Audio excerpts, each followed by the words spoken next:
Good morning. Good morning. Java Delight will uplift you. Stay tuned. The show is about to begin.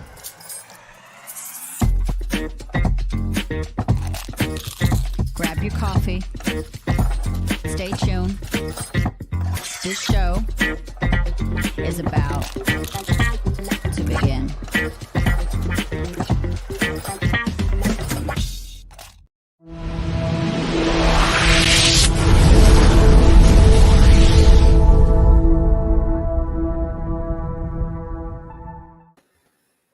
Good morning, ladies and gentlemen. I am sorry for the delayed getting in here and saying hello to everybody. It was technical difficulties in the background that are fixed now. I am Brandon Croucher, back from a whirlwind of a trip to jump right back into another whirlwind of things happening. But guys, I am so excited to be back. I am so excited to be here. I love you guys, and I am grateful to be with all of you. I'm with my dashingly good-looking co-host, Gab. Oh, what? Brett Gordon! Hey, buddy, how are you? I am awesome. I am awake, and I was here just in case there might be some technical difficulties. You literally saved the day, 100%, buddy. You jumped in, you clicked the right buttons, we got in here. Gavin is not feeling well. I wish you nothing but health and wellness, buddy. I love you to death. Feel better, take a breath, and I will talk to you later today because we have our team meeting later today. I hope you feel better, buddy. It has been, I am exhausted. If I just, literally my head hits the table, please, everybody know, just yell and I'll wake up because I can't hear you. But the truth is, I got in Chicago, my plane kept getting delayed. And then we got onto the plane, and I listened to an entire album on my phone before we even moved onto the tarmac. And it just got one after another with delays. And then when I finally did get in town, my buddy that picked me up, I don't get to see him as much anymore. We just started talking, and I'm a chatterbox. So he and I just went nuts. Next thing I know, it's 11 o'clock, and I'm trying to figure out, I still had an hour drive to my house, and I'm like, oh, this is going to be fun. So I got home, and then my parents wanted to wake up and talk to me, and what a whirlwind birthday. Honestly, I don't even know where to start. All right. How are you, buddy? I'm awesome. We, Gavin and I had a great time doing the show yesterday. And, we appreciated you jumping in and getting a chance to see you first thing in the morning in all your glory. Yeah, right. I literally rolled over, put the camera on, and said hello. I was beaten. It's been a weekend. It's been a month in the last 4 days. It's been fun, though. A lot of good connections, a lot of new things.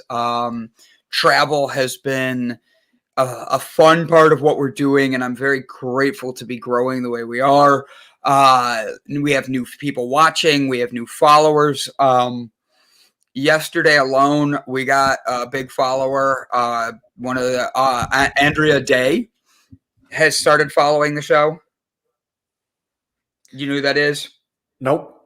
That's okay. I honestly, I like it better when people don't. I know Doris Day, but that's like my mom's era.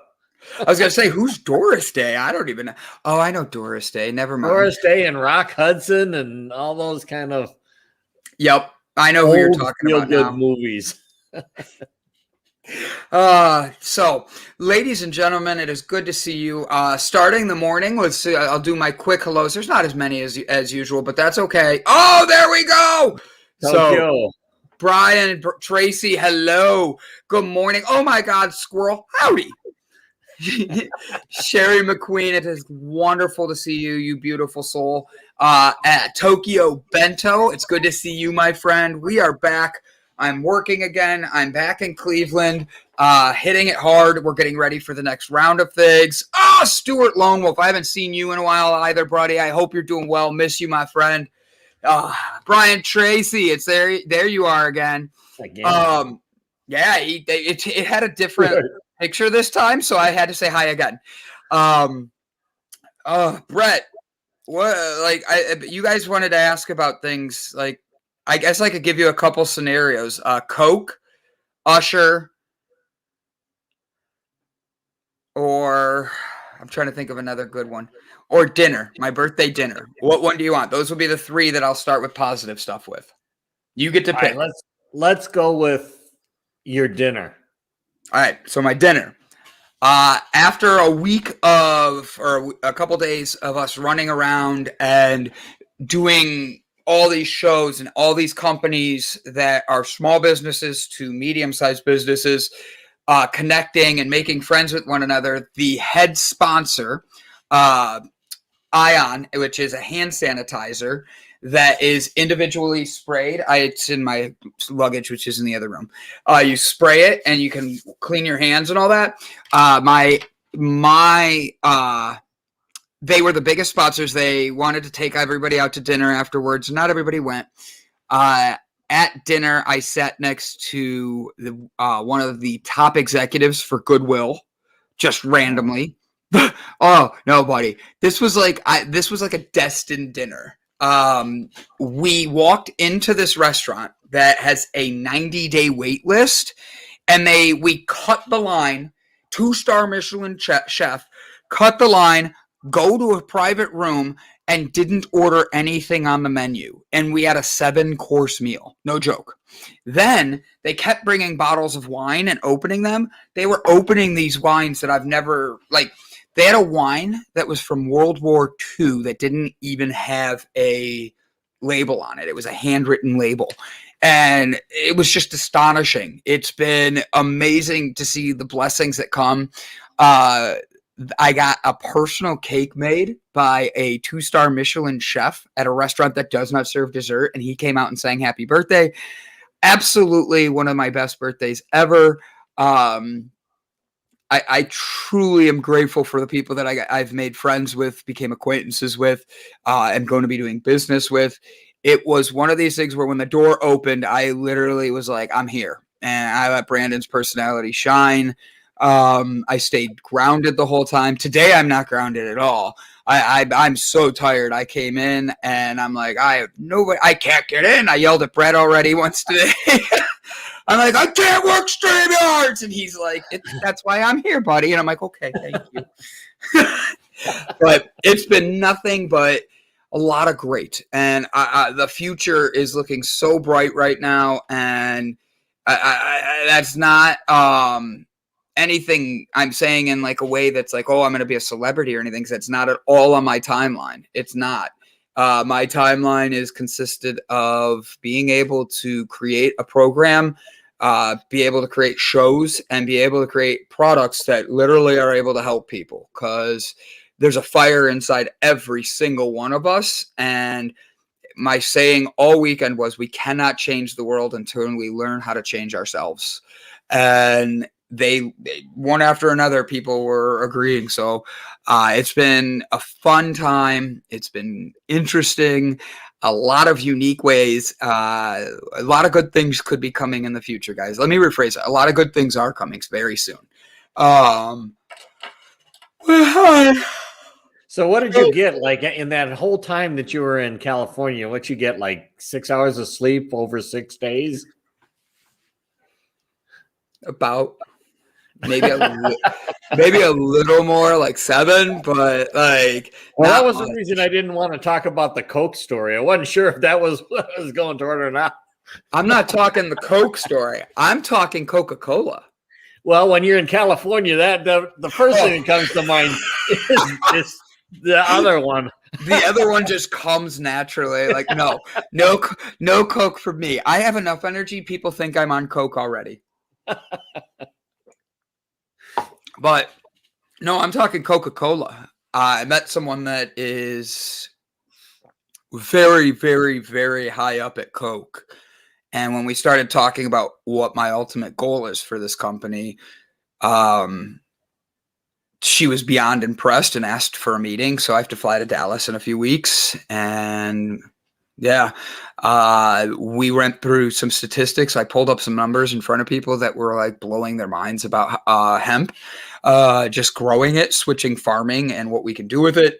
I met, honestly, I'm not even trying to brag. It was just one of these things where I asked the universe for an opportunity, and it didn't just provide.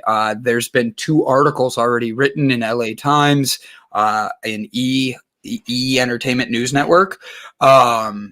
This event just happened to be the event of the Oscars, and I was very blessed to be there. They had so many people. I met professional athletes to professional actors. I have actor I'm going to surprise you with soon. He wants to do exit strategy is going to be a buyout. I love that. Good question. Buyout will be the strategy, but I don't want it to be just a buyout, Tokyo. I'd like to be able to continue to run my company and be able to create new products and then focus on building a show for people. So you guys can sit here, make fun of me, have fun with it. And I honestly want it to be where everybody can be in their house or out doing something, but they're able to find positivity and follow their dreams and find that light inside them. And just, I want to help people get that light going. And I have to be honest, I think that was shown really clearly to a lot of people. This week opened up a lot of doors for me. And yeah, Stuart, hi, Jacqueline. Hola, toodles. Hola. Hola, todos. Toodles. And then I saw Toto. How's everyone doing? Hope you're well. Doing well. I was at the Oscars last week. Yeah, it was. You keep talking about how the event brought all this stuff to you. I think that they were lucky that they had you at the event. That was the key. If it wasn't for you being there, I don't think the event would have gone off the way it did. No, the Oscars never would have happened. Yeah. Everybody, I don't think the actors would have gone on stage. Their anxiety was setting in. I just kept handing packs of CBD to people. And I heard that they were going to redo the whole Oscar himself, and now it's going to be bald with a beard. It's just my face standing there naked, painted in gold. Oh, that's scary. Oh, no, that's almost the picture we got yesterday morning. No, I was just shirtless. I could not. I know, but I could not find my shirt quick enough. I was like, "Hi guys, it's good to see you." Believe me, we saw that. I'm still feeling it today. Like if the airport was just, I felt bad for Chicago's airport. They actually, in a onesie. Yes, I was asked to wear a onesie. I said I would be more than happy to. Oh, thanks, Steph. I appreciate that. I love you. I was asked if I would do a onesie. I said that I will be happy. I was asked to come back for the ESPYs, the sports awards, and I asked if I wore a onesie that day, would they be okay with it? And they asked what onesie. And I said, what one do you want? I have Batman. I have Care Bears. I have, like, what onesie would make you guys happy? I go, do you want the unicorn one? And that's when the guy who's running this event looks at me. His name's Gavin, for real. And he looks at me and goes, unicorn onesie? And I'm like, yeah, do you want to see a picture? And I start showing him pictures, just literally opening up videos and pictures to make him laugh. He laughed so hard.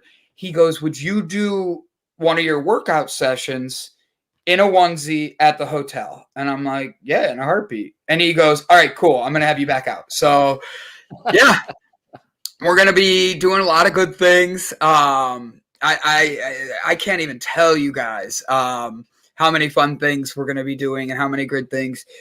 Brett, there's been a movie that we did that one of the actors in the movie, I told them about what you do with leadership, and he actually followed Delight yesterday and went through and made a bunch of comments and likes. And like I was blown away by how much appreciation these actors and actresses had. Maybe I'm just naive because I'm nice. Oh my gosh. Excuse me. But at the end of the day, it's also my Ninja Turtle onesie. Yes, that one was brought up. But like it was just, I don't even know. Like, I was very blessed, very lucky, and I'm honored, grateful, and just truly feel the love from everybody. So thank you all very much. I'm very happy to be here, and yeah. So how are you, Brett? I need to turn a light on. It looks like I'm dark.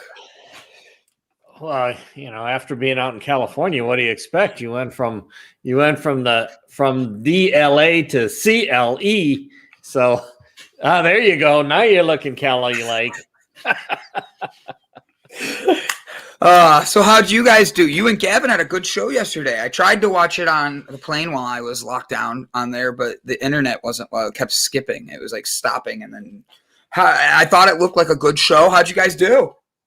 I thought it was a really good show. Got a chance to interact a little bit with Mandy and with Tokyo Bento and talk about things that were kind of, in my military past, actually, more so than anything else.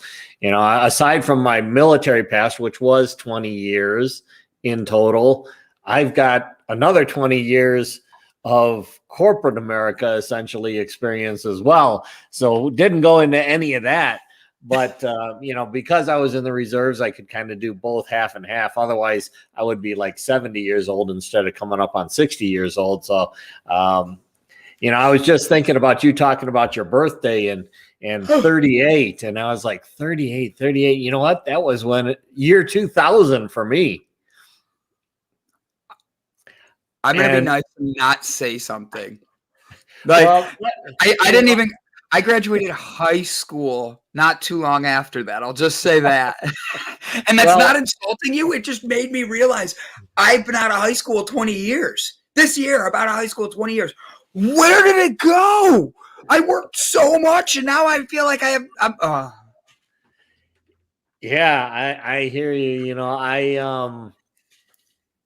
I was supposed to have my 40-year high school reunion last year. But because of COVID, the whole thing got canceled. And I was just, it's hard for me to believe that it's been that long since I graduated high school. I swear I haven't grown up since then. And life is interesting. Anyhow, when I was talking about year 2000, for the year 2000, I was actually down at Pleasure Island in Walt Disney World. Yeah. And they had an awesome turn of the century show. We went down there and they had once you got on to Pleasure Island, they had all the heavy hors d'oeuvres, shrimp, all that kind of stuff. That was free. All the drinks were free. Styx was the band, one of the bands, the B-52s, and Hootie and the Blowfish.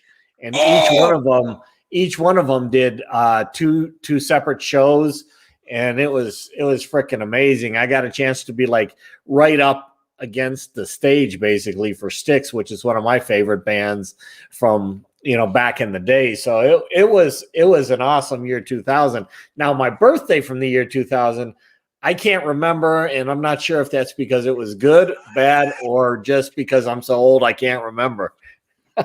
Yeah, Love Shack. I just want to sing when I saw that. Sorry, go ahead. ADD. Squirrel. So, that's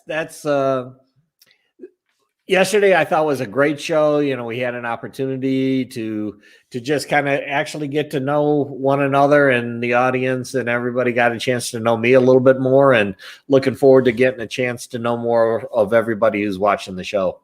I love it. We have a great audience. I don't know what that means. I think they're asking you. Oingo Boingo? Yeah, what is Oingo Boingo? Is that a song? Yeah, it's a band. Is it a song or a band?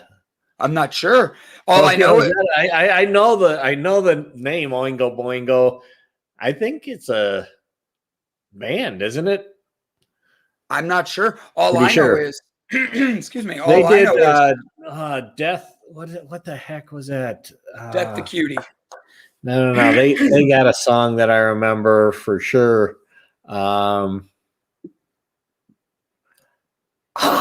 It was a real popular song.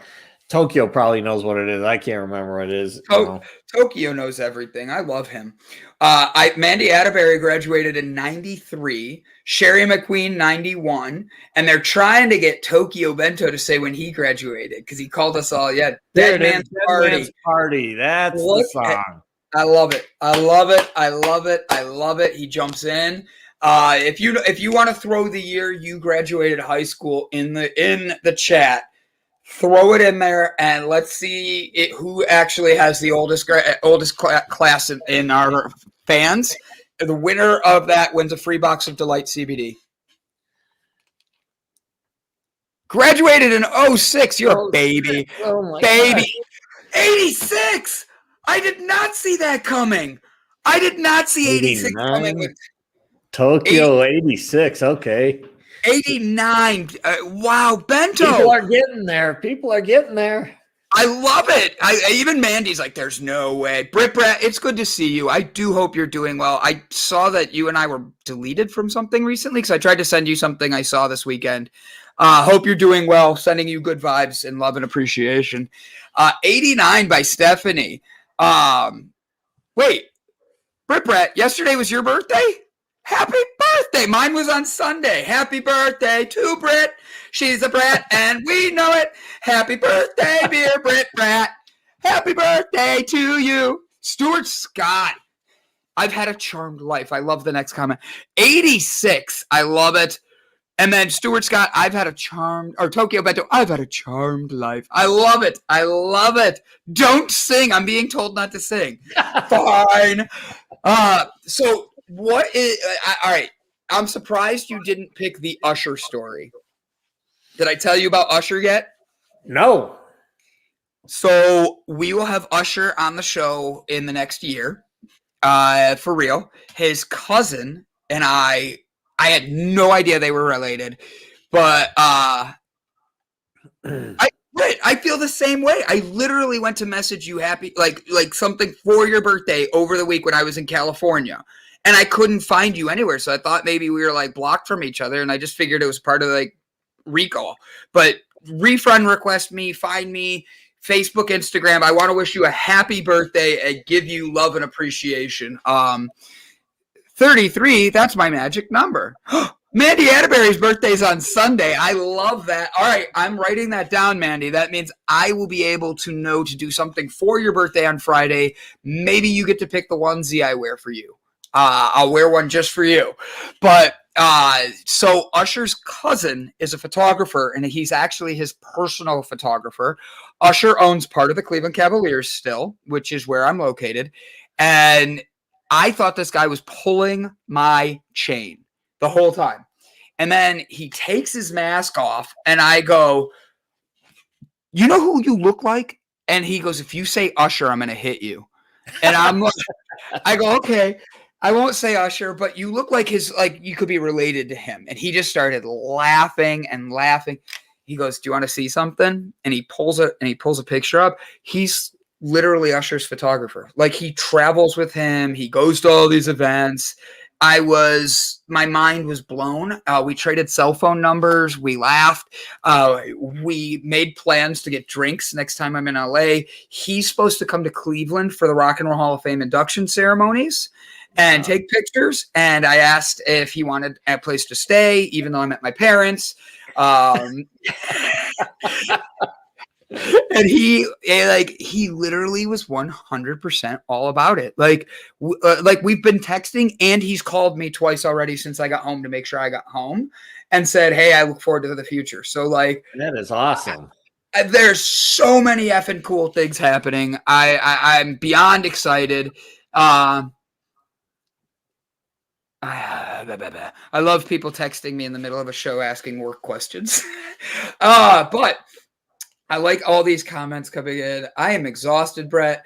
Brandon, Danny Effelman of Oingo Bingo. Say it again. Oingo Boingo. Oingo Boingo wrote the music for Tim Burton's movie, The Nightmare Before Christmas. What? I did not know this, and that's one of my favorite movies. I have the Jack Skellington onesie, and you got Sunny one before. I absolutely love The Nightmare Before Christmas. You just blew my mind, Tokyo Beno. Random fact of the day. Bing, Tokyo Beno point. Brett, what do you have on tap for us today? I knew you were going to ask that question, and honestly, I literally just woke up, so I was actually last night moving another ton of rock, literally. You look good, by the way. You do look good. You look like you've lost a little bit of weight since I last saw you. I might have, only because I was Water working weight last night. Yeah, and water weight, exactly. So, you know, I haven't even found a feel-good story other than I am so happy to see that you are back safe and sound. And even though, you know, just before the show, you were kind of cranky, down in the dumps, you are back up and being the Brandon and bringing the show alive. I guess, you know, there's just a ton of stuff happening in the world today. And one of the things that I really wanted to kind of bring out is I pulled up MSN.com just to see if I could find a real quick, you know, feel good news article. Yeah. And out of the 13 or 15 or whatever options that they had, all of them were basically negative.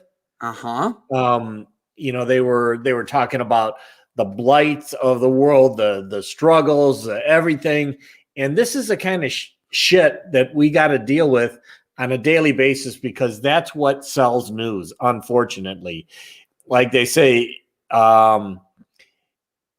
if it bleeds, it reads, or something like that. You know, it basically, you got to talk about the gory stuff. You got to talk about what the negatives are of everything that's happening in order to be able to, oh, there it is. If it bleeds, it leads. That's the mantra of the news media.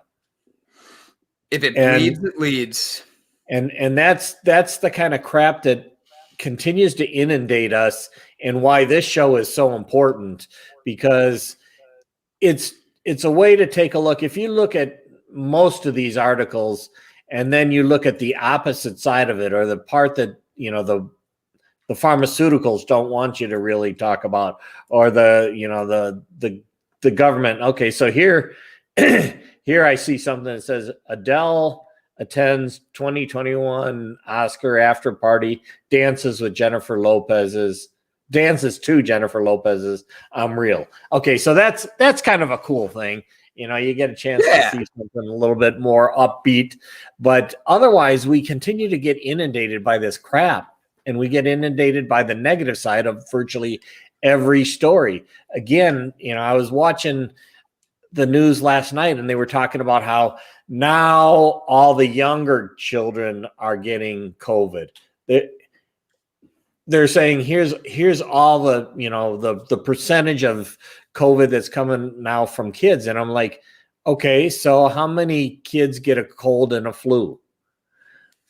It's all about really now talking about how many people get COVID as opposed to deaths, because the death is not the big thing anymore. So they had to come up with something new in order to sensationalize what's going on. And that's so unfortunate. Yes, sir. I have a question. How do we flip that? I mean, I'm asking this where we don't bring in politics, we don't bring in the medicine, we don't bring in the other stuff. How do you flip that into a positive? And I'm dead serious with that. Okay, so when you turn on the TV, when you turn on the Facebook, when you turn on any technology screen, whatsoever, from TV, phone, computer, okay, tablet, just in case I don't want any comments. Oh, we forgot tablet. And yes, Mandy, you can always ask us questions. If we can't answer on air, we will make sure to. And really quick, Brit Brat, I wish your daughter absolute best. She has a 10-year-old little girl that is competing in cheerleading competitions, and she has done amazing to the point to where she's flying to Florida with her to go compete. So wish your daughter nothing but the best. What a great birthday present. But my thing is, how do you switch that? How do you switch that lever that, okay, I don't want to watch the news. I'll go play on my phone. Oh, crap, everybody's talking about the shot on here and getting vaccinated, and Facebook tells me, hey, here's where you can click to get vaccinated. I don't want to go into that. Okay, switch to, let's just go into work, okay? You jump into work mode. The first thing out of everybody's mouth is, oh, have you been vaccinated? I'm dead serious. And it's one of those things. Here has been my answer, and I'm not saying to get the shot. I'm not saying not to get the shot. It's the positive of me trying to switch it. The thing is, whether you trust or don't trust it, it's your opinion. Whether you want it or don't want it, it's your opinion. Whether the news puts positive or negative out there, it's your decision on how to interpret it. For me, I have been a product of over-drugged, over-medicated, overdone system for so long. I did not want to do another shot that has such little evidence behind it. And it has nothing to do with, oh, the government's tracking me. It has nothing to do with any of that. It's me saying, I'm tired of the negative news. I'm tired of being told we're all wrong. We wonder why kids today feel that negativity. It's because they literally are being bombarded with it more than ever in history. They are seeing things, hearing things, and feeling things we can't understand at a younger age. And for me, it comes up out of nowhere sometimes. I want to just be here and say, even if I, Brandon Ross Croucher III, cannot be able to, I might not go get the shot, but at the end of the day, it's not because I don't want to respect everybody else. I'd rather wear a mask and respect you that way than get a shot that I've already been drugged as a kid. I was on Ritalin, Adderall, and Accutane. My suicide stuff came during that time, and I never, ever, ever felt the same since. I have to be able to be comfortable with who I am and my decisions, and so do you. But my decision doesn't affect yours. So understand that me not wanting to get the shot right now and just wanting to wait, if you want to go get the shot, go get it. I respect you. And don't worry, you'll be one of the first people I shoot in the head when the zombie apocalypse comes. Nice. Did you like the ending? Do you like my ending? Holy crap. Couldn't have come up with a better one. I could have burped again. I think that might have been better than your ending there. No, it's a joke. Because people, people think about that. We have to really actively control our own mindsets more than ever, because we don't get an opportunity to really, tune in or unintentionally tune into good things. We always, when we're unintentionally doing things, it tends to be negative that we're going to see and hear. And that is kind of what I was alluding to when I looked at MSN.com, and all you see is all this negative stuff. And okay, so you do see one positive thing, that Adele story, and that's fantastic that there's one thing out there. But when you look at it and say that the other 15 aren't, it's crazy. And this whole thing with the vaccine and everything, and just like what you were saying, this is the first time in, I think, modern history where kids were stopped, couldn't go to school. They couldn't meet their friends. And it basically happened overnight. And when something like that drastic happens overnight, it has a absolute crazy impact on society as a whole and kids in particular, because they didn't understand what was going on. They still don't really understand this whole thing about COVID, other than I've talked to a lot of kids. Like my friend, his children would consider my parents their grandma and grandpa.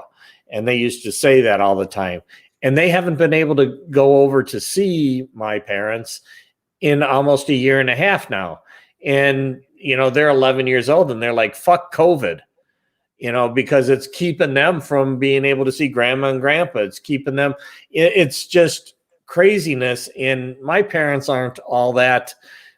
They got their vaccines and stuff because they were just like, okay, whatever, I'm old enough that if it does have long-term problems, I'm old enough that it really doesn't matter. And my sister was about getting the COVID thing because she just got through having cancer. And I said, I'm not going to do it. And they understand why. And they've seen my videos that I put out there and things like that. And I think that what it really amounts to is having respect for others. If others want to do something like, either take or not take the vaccine, it needs to be a personal decision that's based on, and what I've been trying to do is say it's based on as much unbiased information as you can get. And there isn't such a thing as really unbiased information. Even my information that I talk about is biased a little bit toward my perception of what is being said and why it's being said. Correct. And really, when you take a long-term view of this COVID vaccine, these pharmaceutical companies, go ahead. What is a long-term? I just wanted to have you do a very quick time frame. What is a long-term view? A year, 5 years, 10 years? What's a long-term view? Well, because COVID hasn't even been 2 years, and we have a vaccine that has caused more issues. And I'm sorry, this is me getting emotional. I'm sorry, but you have a higher percentage chance of having a reaction from the vaccine than you do from having COVID. You have 1%, less than 1% of people have had problems with it. Now, do I feel bad for the people that have? Yes. Do I feel bad for the millions that have died? Absolutely. But I also know that billions getting a shot that might not actually help them, and we have to come back in 6 months, means that I'd rather wear a mask and figure out other things than be locked in I feel like we're all locked in a prison.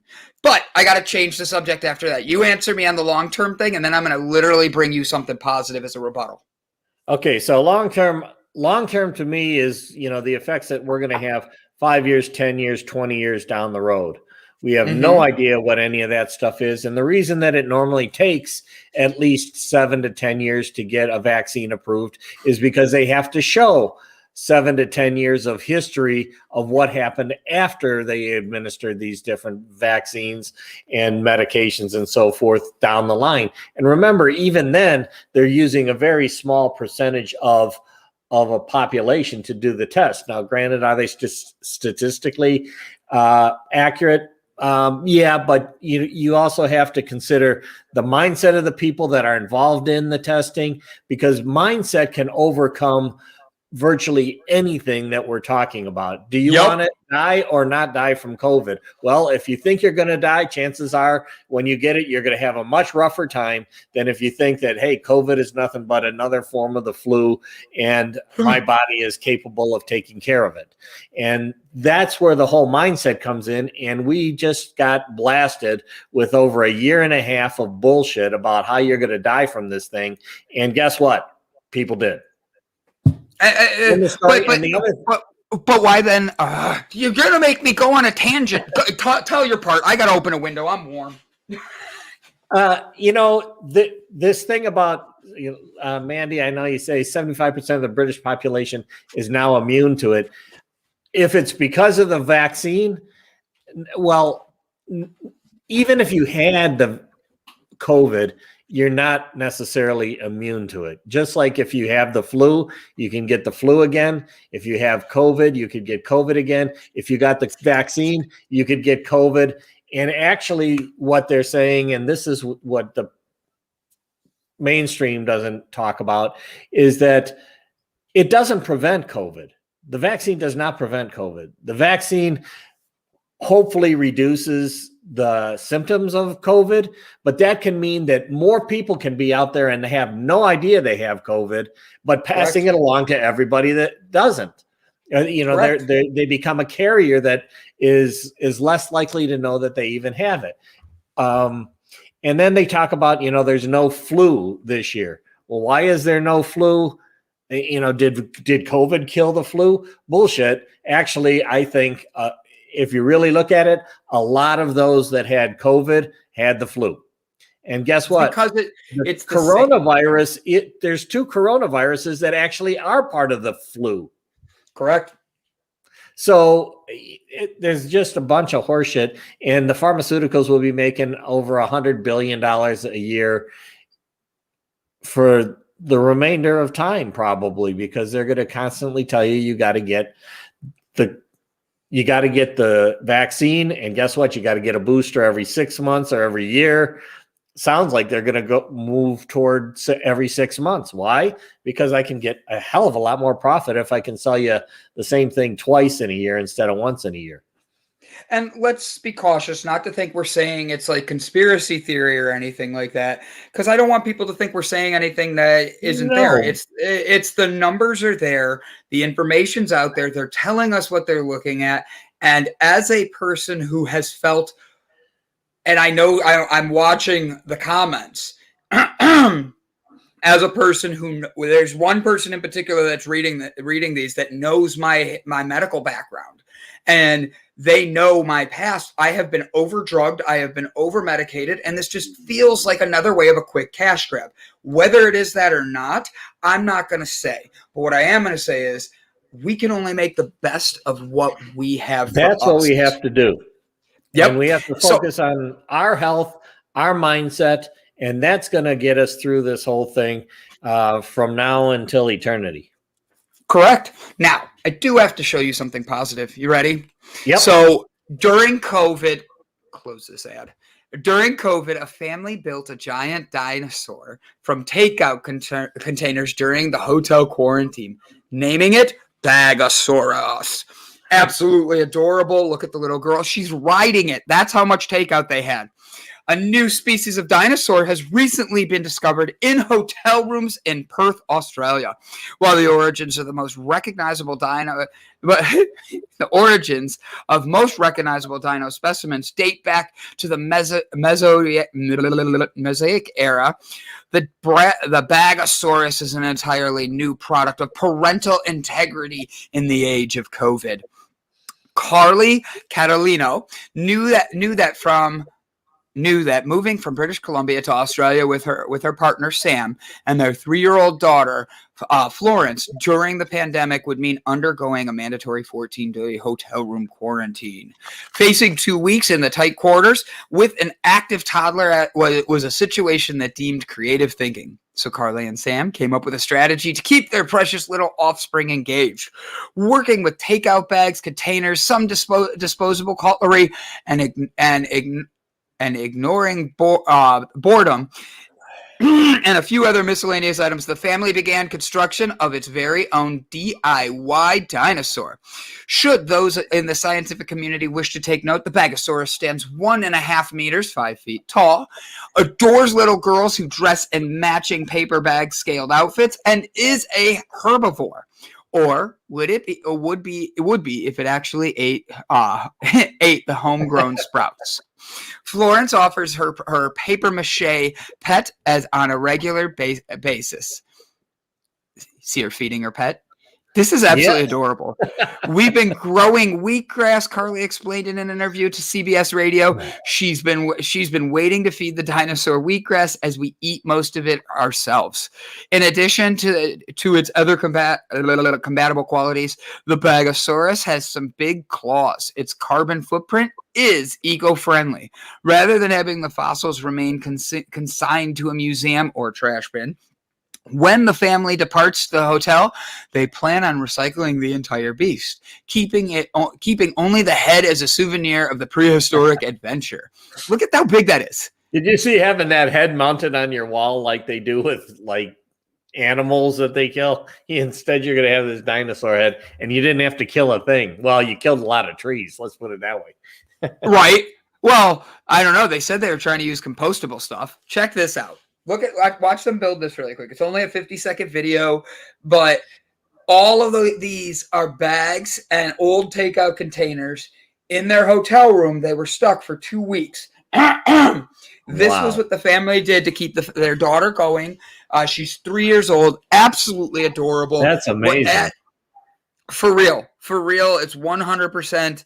Like when we say find the positive during COVID, like you said, you went on and you found your articles and you found these things, and it's one of those things where it's so easy to find the negative. It's so easy to see the unhappy. But look what's happening here. In 50 seconds, they literally went from nothing to having a huge dinosaur that truly is like made of recyclable plastic or recyclable paper. And they are not just helping their daughter see that you can break free and find positivity during a pandemic. They actually showed that the creativity behind it by growing wheatgrass, growing those things and letting them want to feed on it. I absolutely love that story. So bringing that COVID conversation around into a positive way, I think that's a great way of doing it. That is childlike faith at its most. And I love it. I love it. Hey, Brett, we have a special guest today, don't we? Yes, we do. We do. Do you know about him at all? Only what I read on our Facebook post. So his name is Rob, and I'm going to mess this up, Kalwarowsky. I can't see if he gave me a thumbs up or not. He has spent 10 years as a reliability engineer and asset manager with mining, oil pipelines, and consulting in the heavy industry. Over that time, he has seen and experienced disengagement, frustration, mental health problems due to fear-based leadership. Fits along with our conversation right well. Since learning about people-centric leadership, Rob has been on a mission to spread a message throughout the world. Rob envisions the world where happiness, engagement, and commonplace in the workplace. Prior to starting his career, Rob graduated from Massachusetts Institute of Technology, MIT. Yes, he's a baller like that. With a Bachelor of Science degree in Michelin engineering with a minor in management. He was a 3-time All-Academic, All-American NCAA Pro Water Polo athlete and played the U18 Canadian National Water Polo team. Like, I have to be honest, I'm a little intimidated right now. Water polo is a tough sport. Oh man, that's really tough. It is. It is one of those where I'm like, I think I would have drowned if I would have played that. I'm the guy that needs like the standing stool underneath me, so that way I don't go under and all that. Well, if I had my rubber ducky, I could probably do that. You can. Then I could probably hold a ball and stay afloat as long as my ducky was holding me up.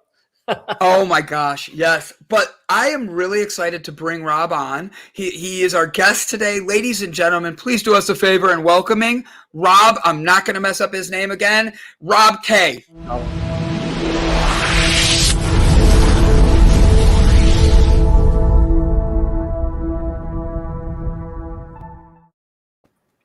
Hello, Rob. How are you? Good morning. You know, Brandon, that's the best intro I've had in, I think, my whole life. So thanks for that. Boom. I recorded it. I'll send you it and just use that for yourself for intros. There you go. Just listen to it every morning to get the juices going, right? Right? You're like, I got to get going today. So let's start with, I'm going to go right into the water polo, just because that's pretty stinking cool.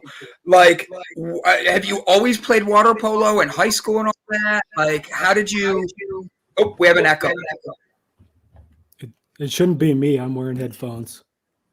That shouldn't be me. Let me see. Do you guys hear the echo or no? I heard No. it when you were speaking, but it's gone now. Huh. I don't know, because I have headphones too. Oh, well, I don't hear it now. So how did you get into water polo? Like, for real, you're the first water polo person I've ever met, and it's an honor. Yeah, no, I mean, it's like I started playing when I was 9. So my parents were like on this head trauma thing like a long time ago. Like it was like when I was a kid, right? And so hockey was out, football was out. And then I'm not good at running. So like soccer's out and basketball and those kind of things are out.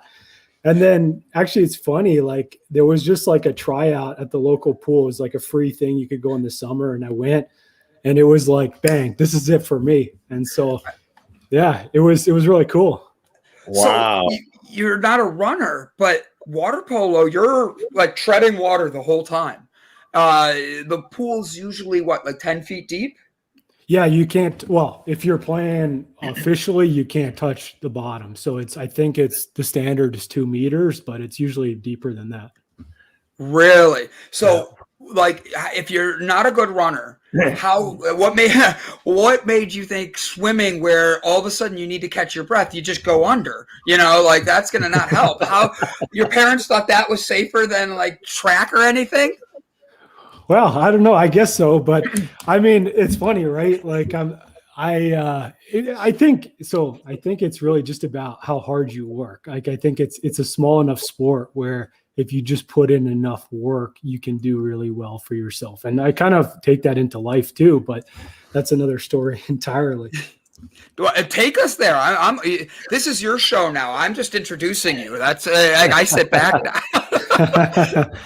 No, I think a lot of people, they have this perception that like life is very much like how you're born and you have like this fixed level of IQ and you can achieve so much in your life. And it's like for the vast majority of things, if you get on this path of hard work and innovation and just like the cycle of continuous improvement, you can get really far and do really well. So I just think like if you're listening out there, like you're not a set in stone, right? And it's like you can change, you can grow, you can evolve. And so just get to work. So how do people start with that? Like for real, it sounds like a very, I focus on really at the beginning of the show, we talked about finding that light inside you and really getting it going and keeping that light going. The old saying, when it rains, it pours. When it rains in life, you have to be able to break that negative mindset. I in your bio, you even said fear-based leadership, and that can create a negative mindset. Tell me, like, how did you make sure when you saw that you literally turned around and were like, all right, it's time for something new. I got to make sure I change. I got to get the best me. I'm Rob. I'm not letting anybody else bring me down. You say that like I have it figured out, Brandon, but I really don't. So I think like, I mean, I'll tell you the story, right? So I started my career in mining. I worked there about a year and I saved them around $30 million doing like all this new stuff. And I walked into my annual review and I was like, hey, like this is promotion time. Like I posted huge numbers, like everyone should be impressed. And like what I got was actually the inverse of that. What I got was very much like, we've always done it this other way. How did you do it this new way? And like, we're not down with that. Yeah. And so it actually changed everything for me. Like basically my whole life, it's been about like striving for more, being better, working harder, looking for those opportunities to get better. And this was like fixed mindset. Like, hey, we don't change here. We talk about wanting to get better, but we don't. Yeah. And then it actually like put me in the hospital with depression, led to a suicide attempt. And like, wow, I'm still like kind of climbing my way out of that. Right. And like what has really put me on the path lately, like about a year and a half ago, I hired a coach to sort of pivot out of the working world and into like an entrepreneurial type of venture. And we got into like mindset stuff. We got into like leadership. And what I realized was like, just because the industrial world, the vast majority is this fixed mindset, this fear-based way, it's like, it doesn't exist in all industry. Like there's digital companies that are doing like really growth mindset stuff. They're really leaning into people. And so for me, what it turned into was like, how can I bring this new style leadership to the industrial community? Yes, I love it. I love it. First off, I'd like to say sorry about the suicide attempt, but I am very grateful you're here. I have attempted myself. Absolutely. I have the tattoo. Did you get the tattoo yet? No, I didn't. Do you know about the tattoo? I taught somebody this yesterday, and it was the greatest thing. On the plane, I was sitting next to this husband and wife, and the conversation just blossomed. And this husband and wife are older, and their daughter's like my age, and she's getting married, and they were talking about the guy she's marrying. He attempted suicide a couple years ago. He had to move into their house. And they were telling me, like, look, our biggest thing is we're fearful with a mental illness like that, or somebody that's fearful of life and doesn't want to live. How do we know he's going to get better? And I explained to them, and this is just my opinion, but I think it resonates, that's what the tattoo is all about. I'm going to have to stand up. It's a semicolon. And what it is you didn't put a period on your life. You still have a story to tell. And I told them how they're trying to connect with him, and they're trying to break through this mindset of that pain because of growing up with mental illness is bad, bad, bad. And we sat there, and I literally said, I go, you want to show him you love him, understand that pain, and show him that it's not about what's happened in the past. It's about who you are now. It's being there, because there's so many times that it's like you said, like that negative mindset. They're like, oh, this is how we've done it, but this is what you're supposed to do. And I just said, if you're wanting to do something different, maybe go get a tattoo with him to show your love. Like, and I said that, and it's a weird thing, but when you do that, you're getting it out of commitment to say, I'm very grateful you're here. I'm very this. And a lot of people who've attempted it's become their way of connecting. Like, I'll be in public and somebody will catch this, and I'll have like my shirt rolled up like this, and it's a very small tattoo, and people walk up to me and say, hey, I noticed your semicolon. And I no joke, yesterday at an airport, someone caught it and they hugged me because they literally said, like, it was very good to see somebody open like that. And I'm like, it's just a tattoo on me. But for me, I know the meaning. So when I say that, I say, I love that you're here. I am so grateful you're here, Rob. Now, with that, when you go into those situations and you start building your own thing, you notice people fade away from your life. You notice people start to fall. And I love the laugh, because am I right? Like, the ones that aren't supposed to be there, that really don't have your best interests, fade away. And that's where I had my hardest time, is I'm like, no, don't leave me. I want you to love me still. But I didn't love myself enough to understand they weren't keeping me going. Yeah. How did you realize you needed to keep yourself a really different balance? And how did your coach help you keep moving through that? I mean, I'm still in it, right? And I think it's hard. Like I see that. So just a little more context. So before I started getting into the like leadership and coaching aspects, I hosted one of the largest pure maintenance and reliability heavy industry podcasts in the world. And what I hired my coach to do was actually like monetize that audience and like, get me on a business, right? And what we did was a lot of different stuff around like leadership, around mental health, around that kind of thing. And when I started talking about that on the engineering show, I got split, right? I got a few people saying like, thank you for being so open. We struggle too. And like heavy industry as a whole, they like lead the world in suicide rates. So like men who work in mining, it's like 3 times the national average. Oil and gas is like 2.5 times. Agriculture, all these heavy industry, because it's very macho men who are in remote locations, and you're working like 12-hour shifts. Sometimes you're fly in, fly out. Like the lifestyle is really hard. And so a lot of like you're getting people who are reaching out saying, thanks for bringing this out for us. And then the other half were like, stop talking about this. And so, yeah. No, go ahead. I'm sorry. I'm going to write my question down. I always can come up with a million questions. So please know if I interrupt, it's just because I'm excited of what you're saying. Yeah, no, and I think that's the thing, right? Is like the people who have pivoted. I don't host a show anymore. Like I host a show on mental health, and I host a show on leadership, and we've lost like a fair amount of listeners. But that's okay. Like it's part of the journey, I think, and I think you have to see yourself and your message, and like focus on that. I agree. I bumped mute. Maybe it's. I think it's my mic. Hold on. I'm gonna not switch hearing mics. it, so I don't know. I hear an echo. Yeah. Is that better? No, Not at all. Oh, all right. Brett, you ask a question while I figure this out.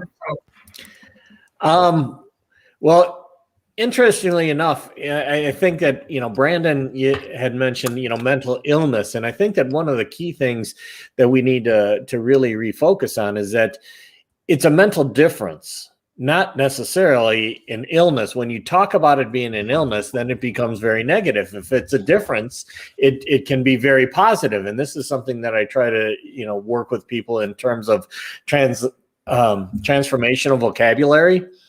Changing the words that you choose to describe something. When a kid has mental illness and you start feeding them drugs, the child has got an imagination. The child has got, super activity. Those are all positive things when we really look at them from that perspective. And the same thing goes, you were talking about coming from a mining industry. Well, my background is military and logistics, which is, again, tends to be very male dominant, very, very, macho type things. I think it's changing over the course of time, but at the same time, there's this mindset about what you should or should not do, what you can or cannot do.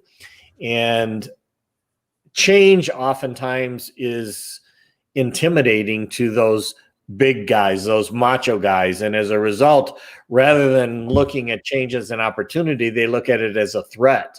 Is that kind of what you kind of experienced as well? Yeah, and I come at it from two ways. I think one, you have to start off with empathy, because like these people have become successful in the way it was. Mm-hmm. And so if you start there, you can realize why they're so entrenched in the way that it always has been, because they were successful. They're at the high levels of the company. They're making the most money. They are seen as successful in this old way. But the other side of that is, as somebody who works in these cultures or works in these things, you have to see if it's even possible for them to change, because some people it's not possible. And so you're going to get really frustrated. And this is what happened to me, right? Is you're going to get frustrated, you're going to get checked out. And then, like it can go down this dark path. And so you have to really understand, like, first off, like lean into empathy, try to meet them where they're at. But if they're not serious and they're not able to even listen to you, then it's time to look for a new opportunity, or it's time to look for a new place to work. Like, I just think, like, there's no point in running your head into a wall, right? Right. Yeah. So with that though, setting a lot of people are fearful because of money and like they can't pay their bills and all that. To take that leap is a very big leap for a lot of people. I see it's coming from my speaker. I don't know what's going on. I just reset everything. My question would be along the lines of, when you take that leap and you're really breaking out, and I just shared your website and all that as well. Yeah, absolutely. Go give them a follow, guys. When you take that leap, as big as a fearful thing as it is, how do you keep yourself motivated? I mean that as in, like, now that you're an entrepreneur, you're doing your own thing and you get to choose how you build your life up. How do you make sure when you wake up, like today I woke up and asked Brett, I was not in a happy mood. I am exhausted from traveling the last few days and I just wanted to be asleep. And I woke up and said, hey, and just got on and I put in my best energy. But you're not going to have every day be positive. How do you keep yourself going even in the negative days? How do you keep that balance for yourself going? Yeah, I mean, it's for me. I mean, I'm still like I still work a full-time job as well, so I have 3 jobs now. But I really think it's starting with your why, right? And I think it's about connecting to your why every morning and really, setting your daily intention or setting your daily to-do list, or really thinking about like, what am I doing today that's going to get me to my 10-year goal or my 20-year goal. And I think like once you're connected to that, it's really easy to get motivated. And like, and like, I love to come on and talk about, like, have these deep conversations about, mental health and leadership. And I think it's really easy to like if I wasn't here, I'd be sitting in my house. Well, I am sitting in my house anyways, but you know what I mean? It's like, you wouldn't have like a great conversation about like we're talking about deep stuff. And like, I just met you 15 minutes ago. So it's something that I love to do. I love it. That's my, I believe that there's so many people out there that don't know the pain that they're in, and they don't have the capability to go get the help they want, or they don't know where to start, or they don't know how to help themselves get started. It's one of those 3. And for me, I'm like, you know what? I'm sorry that this is my F word for the day. We all get one. But that's fucking bullshit to me. It's everybody should have the right to be able to love themselves. And we're not taught that.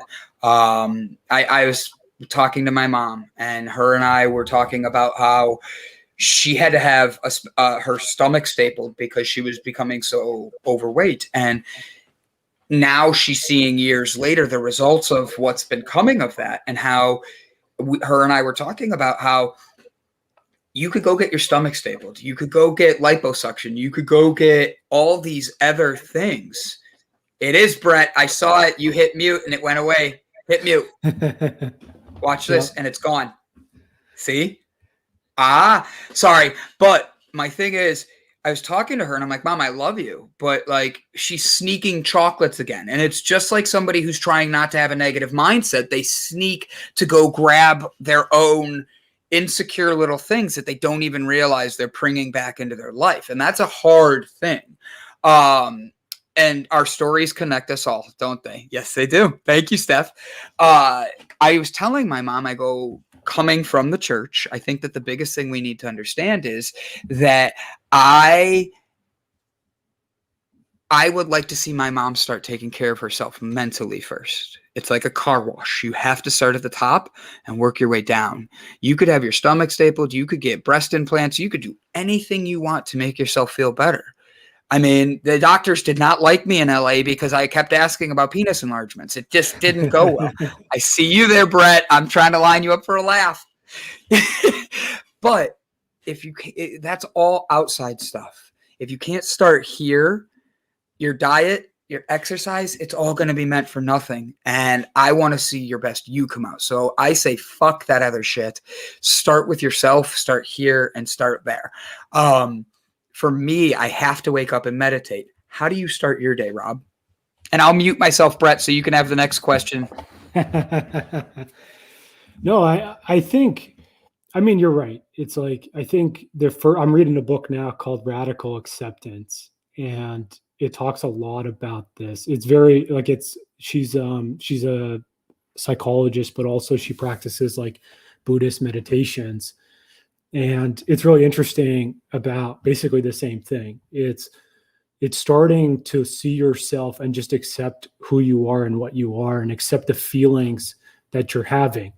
Like, I think a lot of us, we judge ourselves, we judge our feelings about like, or we judge, like we'll come off the show and we'll say, oh, we said something stupid, or, like, oh, I should have said this, but I said that.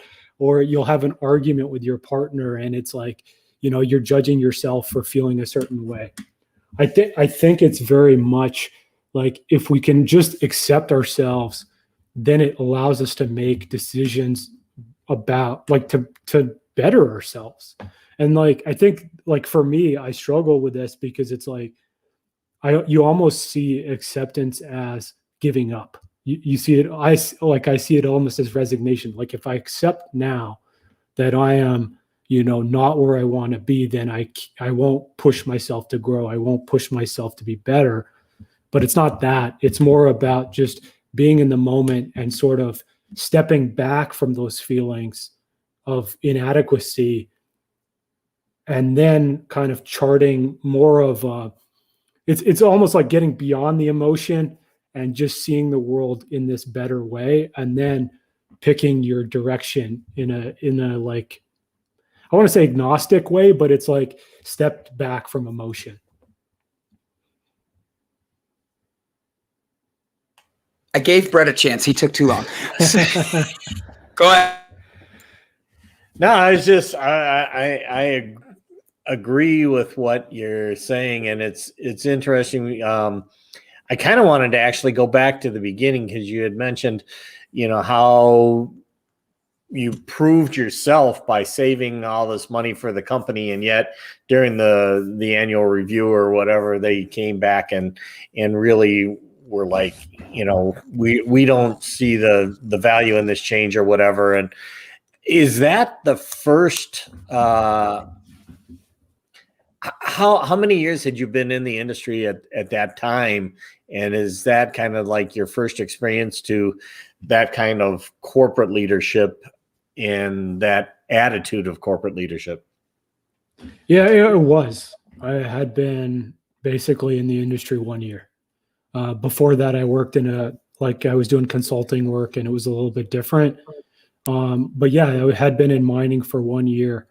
And then basically a lot of that stuff is repeated throughout my career. Like, I spent another year and a half at that company, and then I moved into consulting. And what I started to see was very similar things, right? Is like, I would show up at a site, and they would basically hire an external consultant to take what the people knew, the problems and the solutions, and to tell it to management, because they didn't have the psychological safety to do it themselves. And like, this just kept repeating. And I went to like 60 sites, mines, manufacturing plants, chemicals, power plants, like basically the whole whack of heavy industry. And I saw it everywhere. And I never really understood why until I started learning more about leadership. And then it made sense. It was like, leaders, like a lot of this command and control leadership is very much about, I know more than you. And I am right. And I'm going to tell you today, this is what you got to do.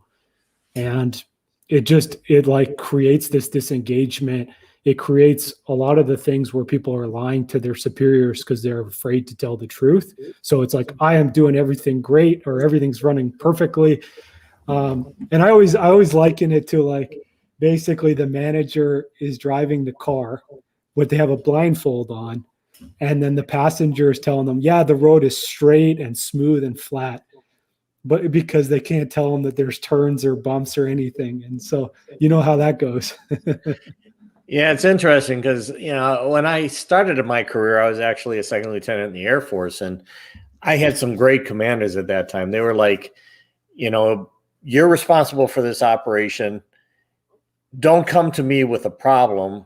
Come to me with a situation and what you plan or what you did, and then we'll talk about whether that was the right decision, the wrong decision, could be a better decision. And I had a lot of commanders, and then when I went into corporate America, I actually had some very good leaders in that respect.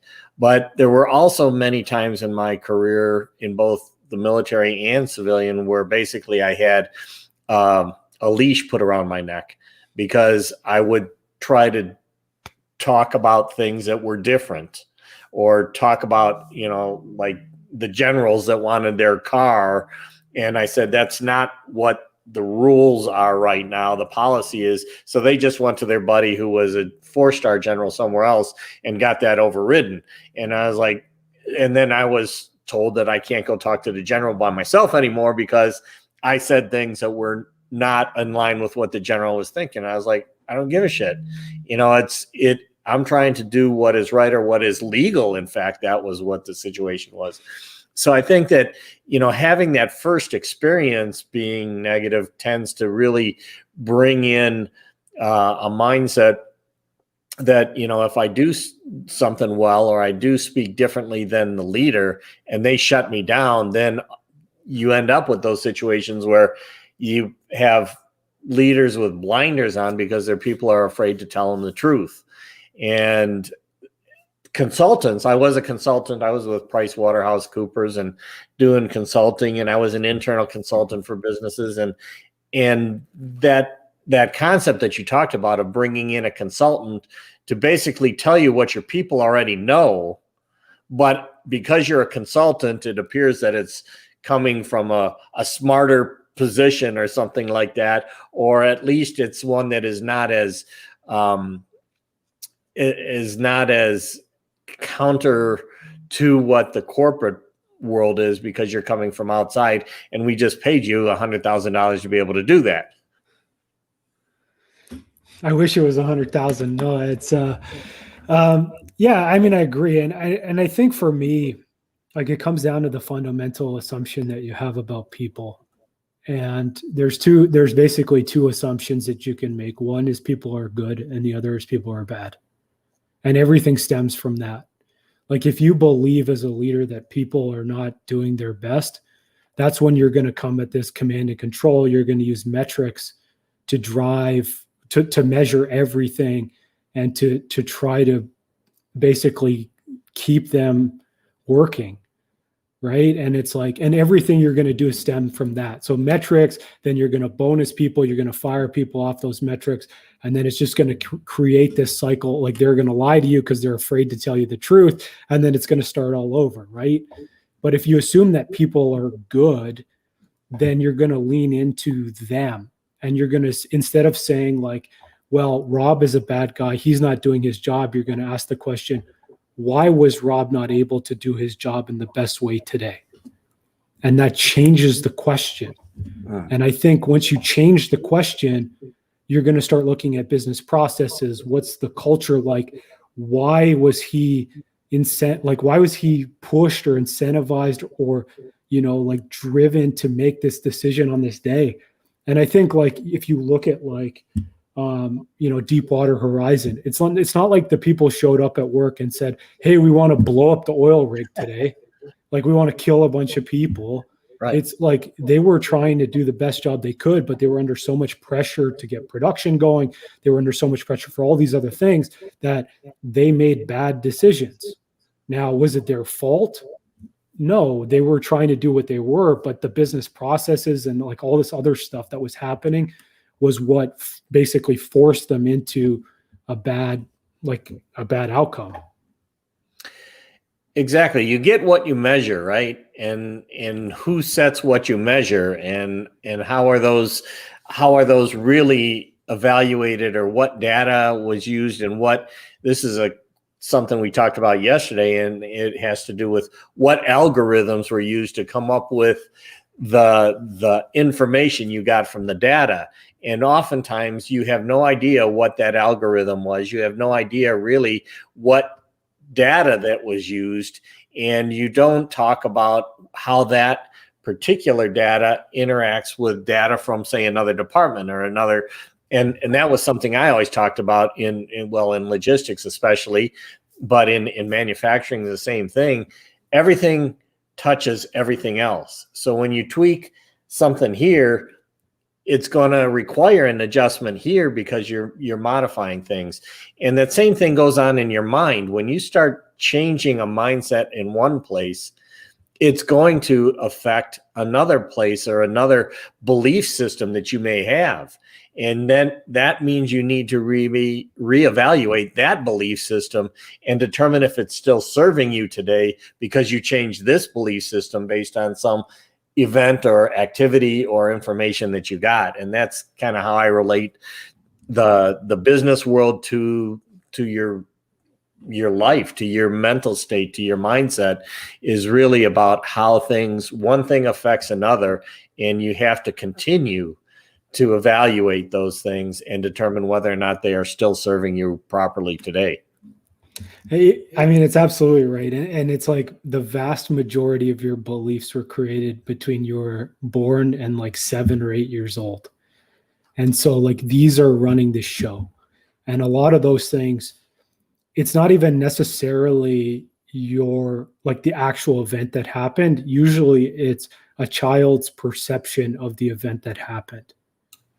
So like that's like literally the truth. And like the other side of it is like a lot of people say like think that trauma is like, you know, someone was killed in front of you, you know, you were beaten or you were sexually assaulted or whatever. It's like that's not trauma.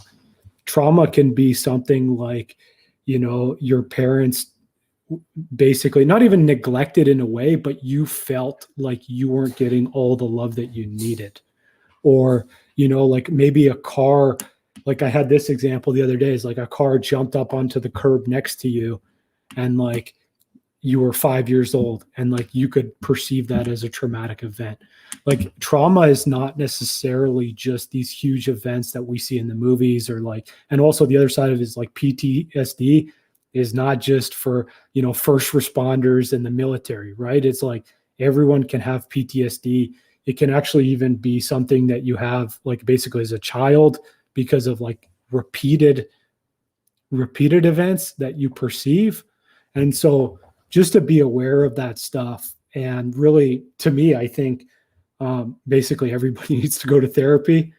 And I would absolutely say that. And, you know, it does change the way you see yourself, but also the way you see the world. You know, I think that that's absolutely correct. And oftentimes you don't recognize or don't even remember the events that created these belief systems. And it can go even the other way around. Oftentimes, and in fact, I know actually my sister has gone back and remembered something that happened to her as a child, and she's applying these extremely negative, emotional, highly charged words against an event that happened when she was 5 years old. So she essentially created trauma as an adult based on now how she's interpreting something she remembers, as opposed to even understanding maybe why that event happened back then. Mm-hmm. And you can traumatize yourself at any time in your life. And you can also, honestly, you can de-traumatize yourself, if you want to call it that, at any time in your life. But it takes effort, and it takes reimagining or resetting, reframing the event. Because as I've always said, an event is just an event. The meaning you place on it is your choice. And we don't actually actively oftentimes think about that it is our choice as to what meaning we place on an event. How do you forgive yourself for past events? So like you said, your sister brings up something from when she was 5 years old. Past traumas are not something that we all let go of very easily. And I refer to it as a cycle. We end up in those cycles of things where we don't even realize this childhood trauma is actually because of what we're doing with something here today. How do you separate that, and how do you see that to make yourself be able to not feel that childhood pain and realize that's really what it is? Yeah, I mean, for me, so it will reenact itself. So like 95 to 90%, 97% of the decisions you make are subconscious. So the things that you do during the day. And a lot of that stuff is programmed basically from the beliefs that you have about yourself, about how the world works, like basically this map of rules that you have in your mind. So if you have trauma, or you have these belief systems that you're not good enough, or like you don't deserve love, or you don't deserve happiness, or you don't deserve money, or you're not worthy, or you don't belong, like all these things, you are going to change what you do today to try to either fill those needs, but basically like you're not going to get those needs met. But I mean, obviously, like the way to actually get in there and reprogram or re-see those things is like you need a therapist that does trauma work. And like I would recommend somebody who does like a EMDR is a good one. IFS is another good one. Like these are the trauma therapies that you can get. They actually control the like it brings it from the frontal lobe to back where the trauma is stored, and I think like a lot of therapists and a lot of psychiatrists, that at least the ones I've seen, have recommended CBT. And CBT is good for in the moment things. Like, I don't feel like I can show up on this podcast because I'm not qualified for whatever. And then you can look for evidence that says, hey, you are qualified, or you do deserve to be here, or whatever like that. And you can reframe and you can get in there and do what you need to do. But if you're going back to your childhood, you really need a deeper level of therapy, because it's like, it's not stored in your frontal lobe, and it's not like a logical thing. Like a lot of this stuff is deeply emotional, or it's deeply ingrained. And so you really need to do these types of therapies that are for trauma. So go out there, find a trauma specialist, and it's a slog. Like, I'm not going to say, hey, like it's easy and it's going to be this like straight line of improvement. Like, it's a lot of work and it takes a long time, and you have to really incorporate, all these different modalities to get better. When you're doing it, how do you, are you married? I should have asked that at the beginning. Any kids? No kids. Congratulations. Good. Me either. But with life, there's times where maybe our partner, your significant other, is going through something, and being able to keep your balance is tough. How do you be able to help yourself know when it's you to your significant other, and keeping that balance so that way you don't offend them and they don't offend you? Yeah. And I think it comes back to like what you mentioned before, right? It's what you mentioned before about trying to fix things. And I think I have this conversation a lot, and I had it a few weeks ago with this guy, and his son suffers with bipolar. And he was telling me like he was getting frustrated, and he was feeling like, he couldn't help his son. And I was like, well, just tweak that a little bit. It's not about you solving the problem, because you're not a trained therapist. You're not able to do the work. And then also, like, you're his dad. So like likely, even if you were a trained therapist, you're probably not the person he wants to do it with. But I was like, you just got to see him and validate him and love him. And that in itself will be the support that he needs from you. And I think like that's such like, that's like basically your partner, like anyone in your life. If you start with seeing the person, saying, I'm here for you. I see you. I understand what you're going through. I'm sorry. It's hard. These types of things, like, that's going to help them a lot more than, I know, Brandon, you probably got this kind of stuff, but it's like, oh, it's darkest before the dawn, go for a walk outside, eat a salad, like this kind of crap. It's like, it doesn't help you. Like, I don't know. Yeah, I'm going to use my F-bomb now. Yes, do it. No, it's just like, I just like those platitudes to me, like, yes, they can help in like, I think in either minute depression or maybe if you're like lying on the couch all day, like, yeah, going for a walk is going to help you. Having a good meal is going to help you. But if you have a severe clinical issue, you need to go to a therapy.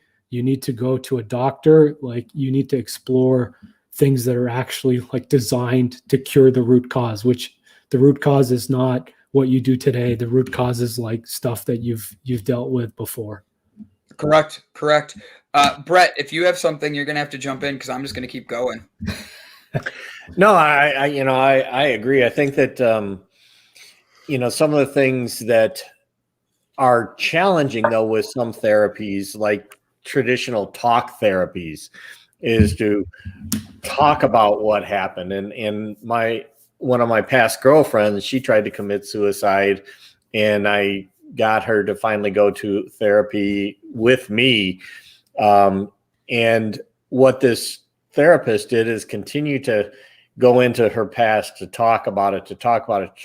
And finally, I took him off to the side and said, why are you doing this?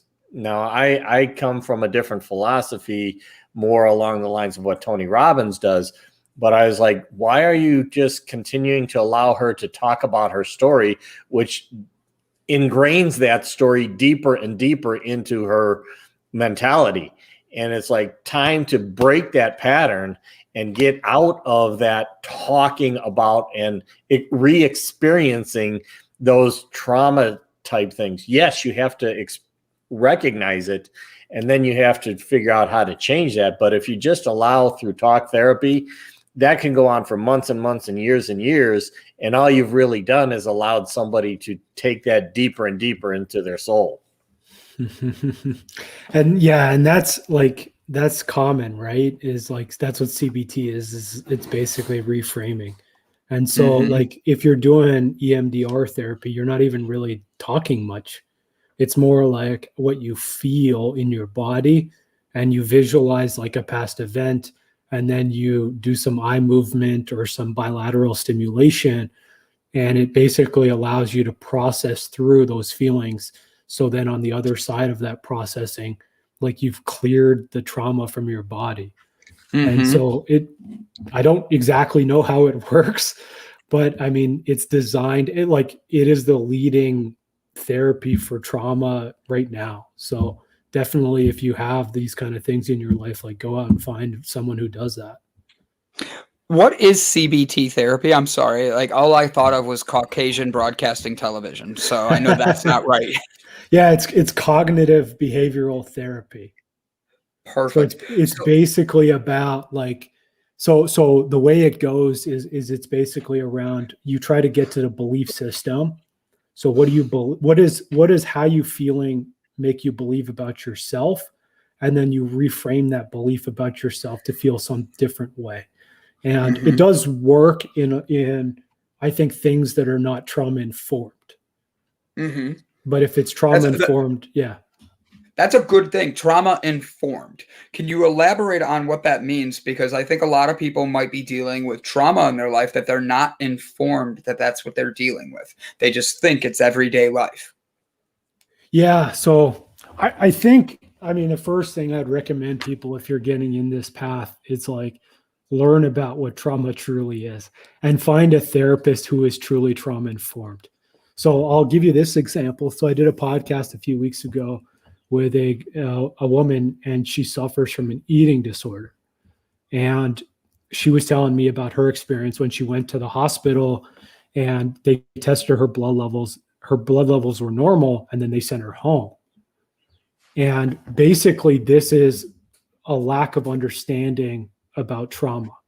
So you're looking at the symptom, you're saying, well, the symptom is okay, therefore the person is okay, so then they don't need help. Right. And for me, I had that same experience. Like I went to a group therapy class, would have been about, 8 years ago or so. And there was 3 women in the class. They were all like 45 to 50, and none of them could get out of bed. And for me, I was like thinking about suicide basically all my waking hours, but I was also running like 2 to 4 hours a day and like lifting weights and swimming. And like, I really leaned into that because that's what I knew. And I went to my psychiatrist the next week, and he said to me, Rob, maybe you're not depressed enough. And I was like, well, how much more could I be? Right? Like you're like, okay, doc, I think I need a new doc after that. Like I'm not depressed enough. I hate me. Why you got to tell me I don't hate me enough? Like what? Like what did you do to get through that though? How did your psychiatrist help you to move to that next phase? Because you're smiling now. And not every day is going to be a smile. I always try to specify that. But you're smiling. You're here. Talk to me about how that situation where your therapist says something that's a traumatizing thing, like for real. How do you get through that? How do you keep pushing on? What was his advice? Yeah, I mean, that was the kind of ticket out of him, right? So I did a few more sessions with him. Like basically the last thing he said to me was like, you need to move and find a new job. And I was like, I already knew that. And so that was the end of him. And then basically like I buried everything for about 6 years.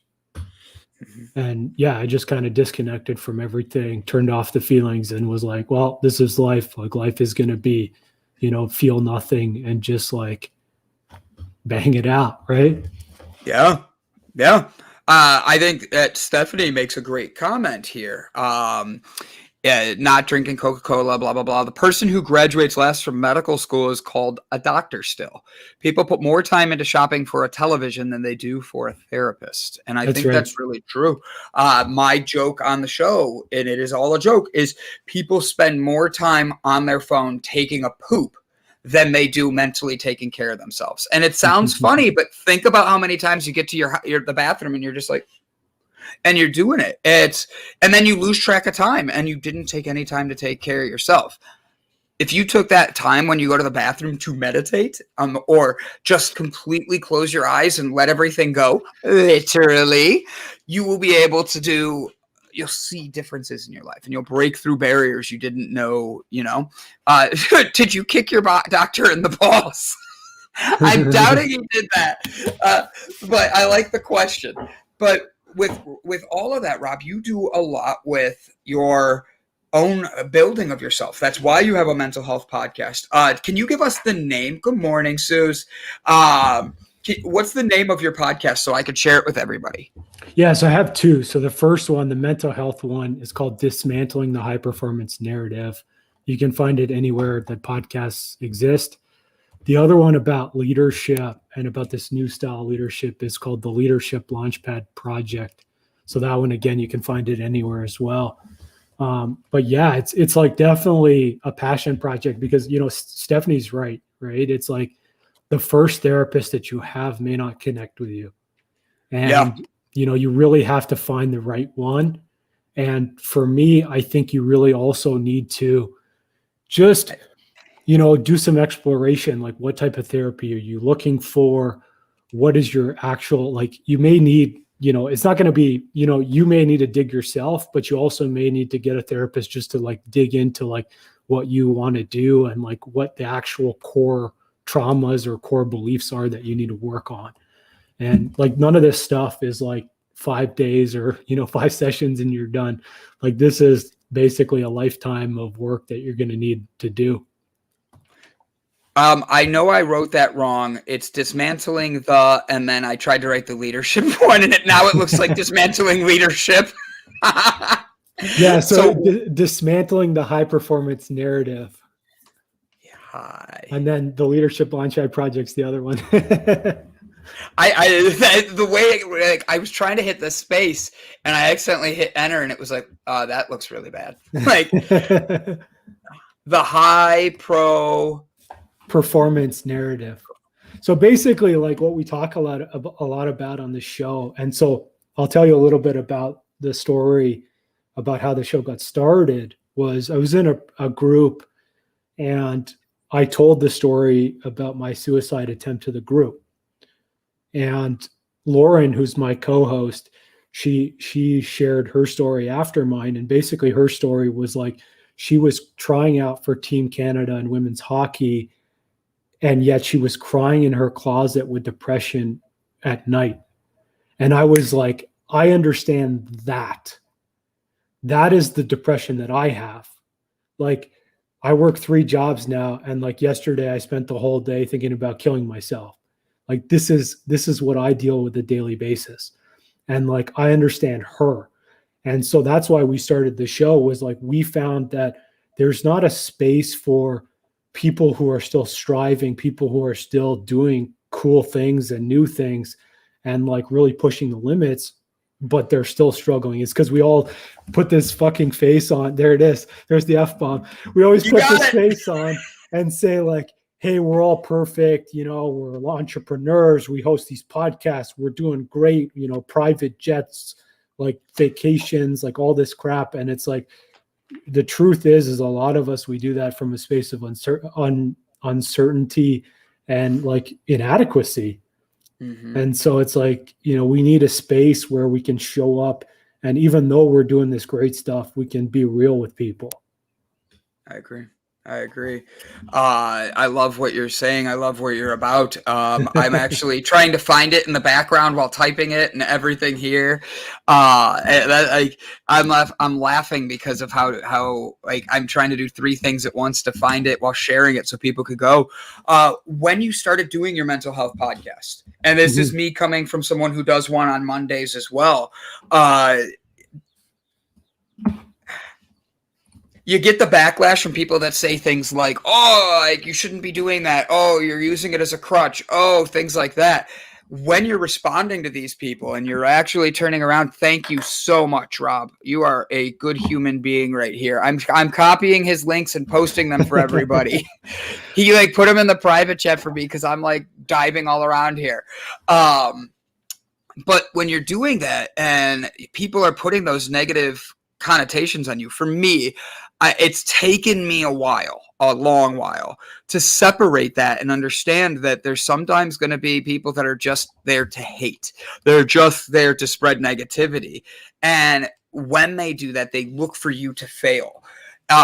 I've responded to in my own way by saying, when you fail, I have to fail, because if I do fail, that means I have to get back up and keep working harder. And I'm not the person that's going to stop. I'm not the person who's going to lay on the ground. I'm not the person who is going to quit. I'm the person who's going to get up and use Brett's F-bomb for the day and say, fuck it, it's time to keep going.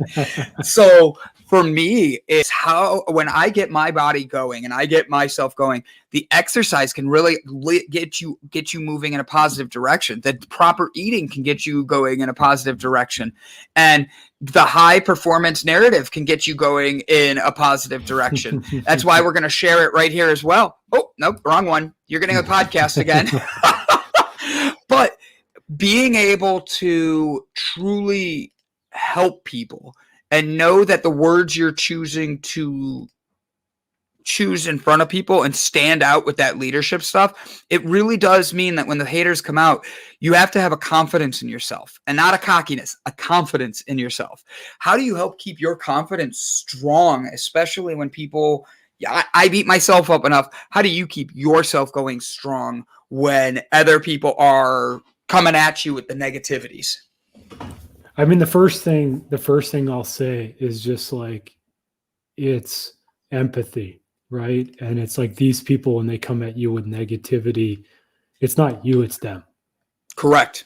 Right. Correct. And so you have to just like get back to radical acceptance, right? You just have to accept them for who they are. And usually what that means is like, they're unhappy with some element in their life. They're dealing with their own traumas, or their own belief systems, or their own whatever. And people aren't seeing them. And so what they need is to be seen. Now, for you or me or us specifically, it's like, it's not necessarily about changing what you're saying or any of that. It's just about being real to who you are. And like, I'm sure some of the stuff I said today, if like someone who's really deep into therapy or who's an expert in therapy, they would say like, oh, that's wrong. And that probably is. I'm not an expert in mental health. Like I host a podcast. I have a lived experience. That's basically it. But I think like, you just have to be real to who you are, and you have to be real to your values. And one of my values is helping people. And so it's like, why I talk about it is because I've been on 15 different medications and none of them have worked for me. I've tried a bunch of different therapies, and I've had therapists, like the one tell me I'm not depressed enough when I was suicidal.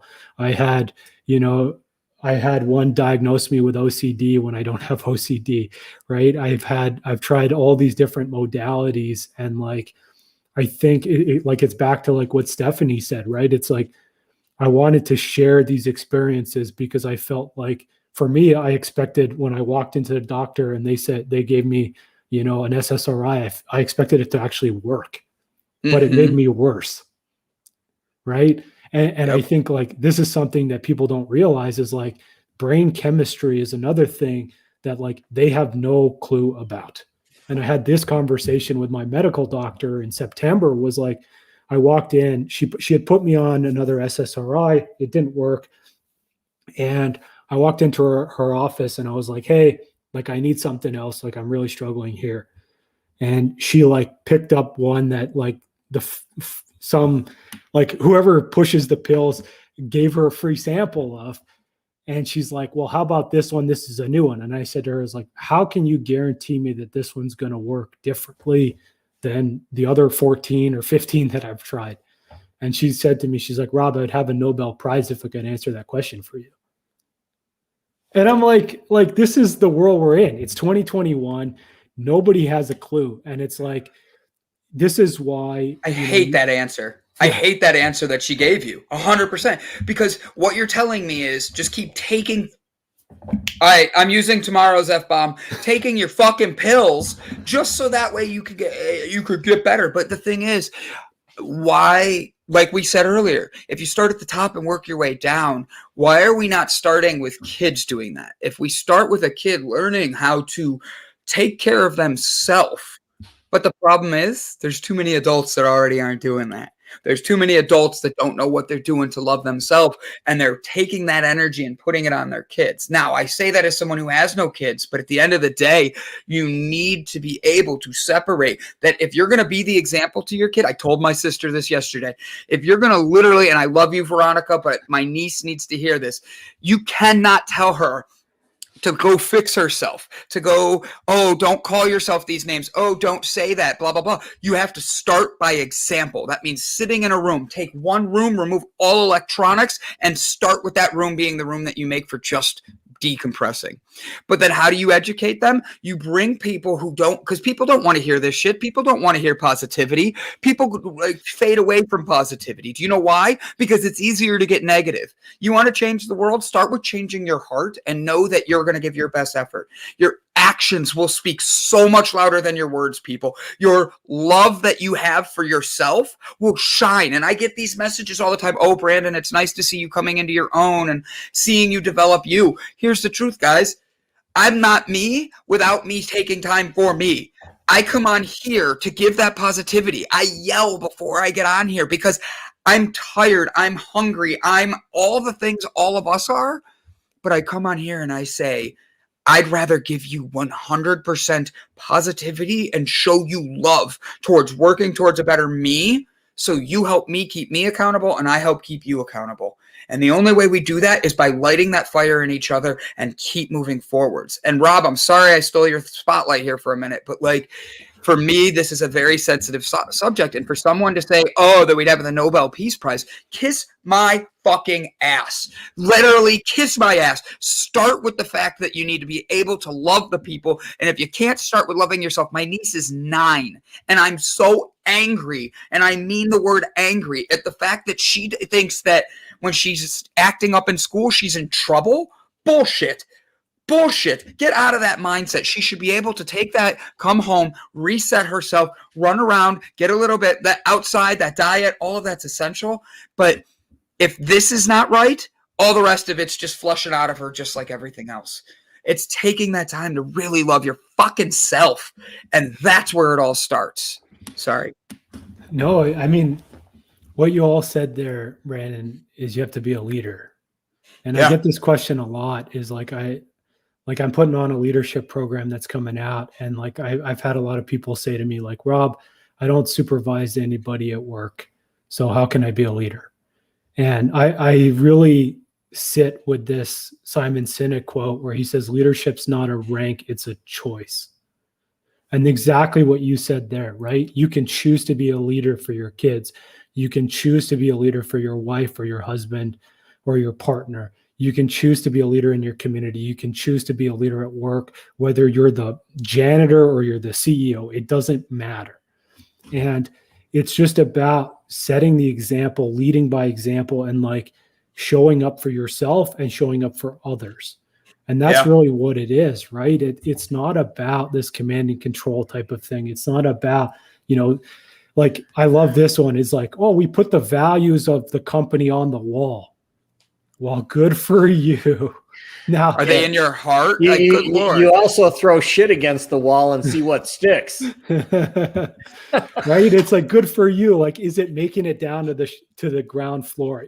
Are you living those values as a leader? Like, these are things that are actionable and like, this is what it is. And I think like that's the key piece there is like, be your truth and live your truth. And then the rest of it will kind of shake out.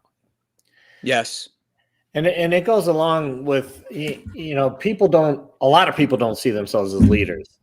And as I always talk about with Brandon and in One Square at a Time, which is a show that Brandon and I put together, is it's a leadership program, but the first team you have to lead is me, myself, and I.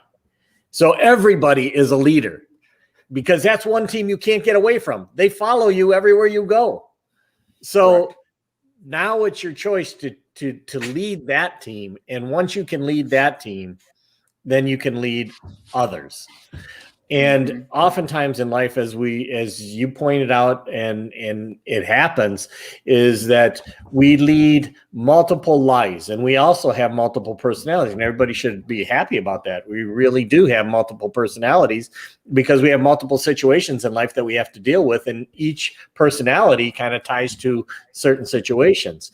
But we need to really focus on that leadership of ourselves, and to recognize that once we have that in one aspect of our lives, we may need to work on that in another aspect of our lives. We can be highly productive, and this often happens in corporate America or in the military. You kick ass at work. You got this great reputation. You deliver all the time. You go home and you're depressed, or you go home and you take it out on your family, those things that you couldn't do at work and be acceptable in doing. And that same thing happens vice versa.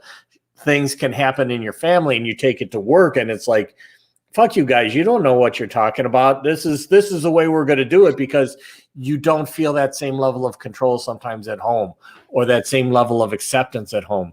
So everything is cross-contextual in life. And those are the types of things that we have to recognize, that when we're leading, we lead in different aspects of our life, and we follow in different aspects in our life. And good leaders are good followers. And there's times when you're leading, if you're open enough to accept the information from others, which kind of goes back to the very beginning of our conversation. A good leader is confident enough to be able to recognize the value that the team has brought and give them credit for what they've done, recognizing that as a good leader, what your team does is a reflection of how you lead that team. And that oftentimes gets lost in corporate leadership and things along those lines as well. But, it's really about the team, and the first team also, again, is me, myself, and I. There's so much there, Brett, that you're mentioning. I love it. And I think you're right. It's like compartmentalization doesn't really work. Like it works in a way that like maybe you can keep your work friends from ever seeing, your dirty apartment or like that type of thing. But it's like you can't really compartmentalize your emotions. And then the other part of it is a lot of it stems from the beliefs that you have about yourself. And so if you don't start there, the beliefs that you have about yourself, like it's going to bleed into every part of your life, whether that's work or home, or like, let's say you play sports or you go to church or whatever you're doing, it's all going to be there because you, like you said, right, you follow yourself around. And so for me, it's like, start with yourself, start with connecting to your values, start understanding like what you believe about yourself, and then really think about that, where you want to be and who you want to be, and then just kind of go there and lead the way by example. Agree. So we're coming near the end of the show, Rob. We're actually a little over already, but I love this conversation. I love Brian Tracy's answer. Mandy Atterbury said, so I need to believe in myself more. Brian Tracy said, yes. She says, okay, how, Mr. Tracy? His response, Mandy, you could start by writing your accomplishments down in black and white, list everything, then read it out loud and say it. And the funny thing is, his next comment was, holy shit, I did that. I It's love actually, it. But it's actually an exercise that we use in the leadership program is I can because I did.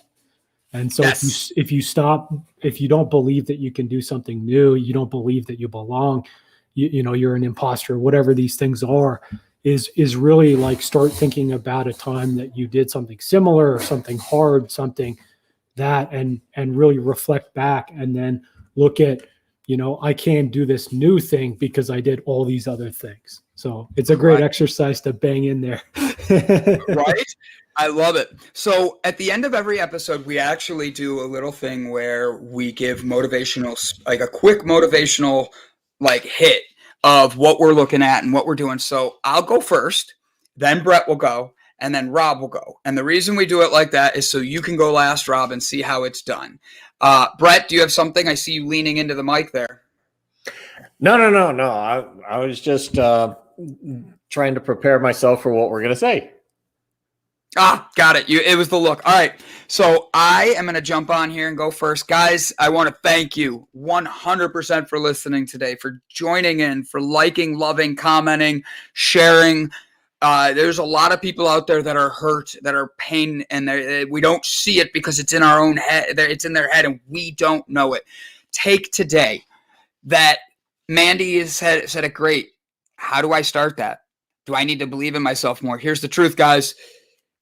Brian, loved your answer. Write it down. But then don't just read it out loud. Sit down, look in a mirror, take the things like the shit that we throw against the wall and get rid of the technology for a minute and read your accomplishments to yourself. I say that with such sincerity. Look in the mirror, stare yourself in the eyes, and tell yourself, I am fucking worth it, because the truth is, you are. That's absolutely right. And kind of just to go off of that, I think is, you know, oftentimes in this world, if you don't accomplish something that other people acknowledge, you don't really recognize the value that you brought. And maybe even more so in terms of the women that are watching the show. Oftentimes the accomplishments that you make and have made as a woman and as a mother are things that you don't look at and recognize the real value that you had and that you have. And it's just like, I didn't accomplish anything in my life. Well, you just raised 3 kids, or you just went through a traumatic experience of a divorce, but you were able to hold your kids together. Those are tremendous accomplishments that many people haven't ever been through themselves. So those are the types of things you have to remember as you're writing down this list. Oftentimes we forget about those very things that, kind of going back to the movie Soul that we reviewed. It's the little things in life that add up to that really big why, that really big accomplishment. It doesn't have to be that I created a brand new company or I changed the world. Actually, you do change the world. You change the world for yourself, and you change the world for those around you by how you interact with them. And remember that you've done many, many, many things, but oftentimes we just forget about them, or we put them back on the back burner and say, you know, that's just a part of life. So I didn't really accomplish anything that others didn't, when in fact you really have. I love that. And for me, I want to just echo back this statement. The Simon Sinek statement is leadership is not a rank, it's a choice. You have the ability to choose right now to be a leader. And you have the ability to believe in yourself as this leader that you want to be. And once you start believing that, it's going to change the way you show up. It's going to change the way you show up for yourself, for your family, for your community, for everyone around you. You can be the change that you want to be. You just need to connect. You need to start with yourself. You need to start with understanding those belief systems that you have. You need to start with understanding the values that you have and the value that you bring to the world. Start there. Start making an impact. Start believing you're a leader. It's going to change everything about your life. Make the choice and start right now. I love it. Absolutely great show. Rob, thank you so much for joining us. Ladies and gentlemen, please go give him a follow, a subscribe, a like. Rob, keep changing the world, man. You're doing amazing things. Thank you for your time today and for your wonderful message. Guys, do us a favor, get out there, let everybody know, spread your positivity, spread your joy, spread who you are, because the truth is, there's only one of you. Love you guys. Thanks for having me.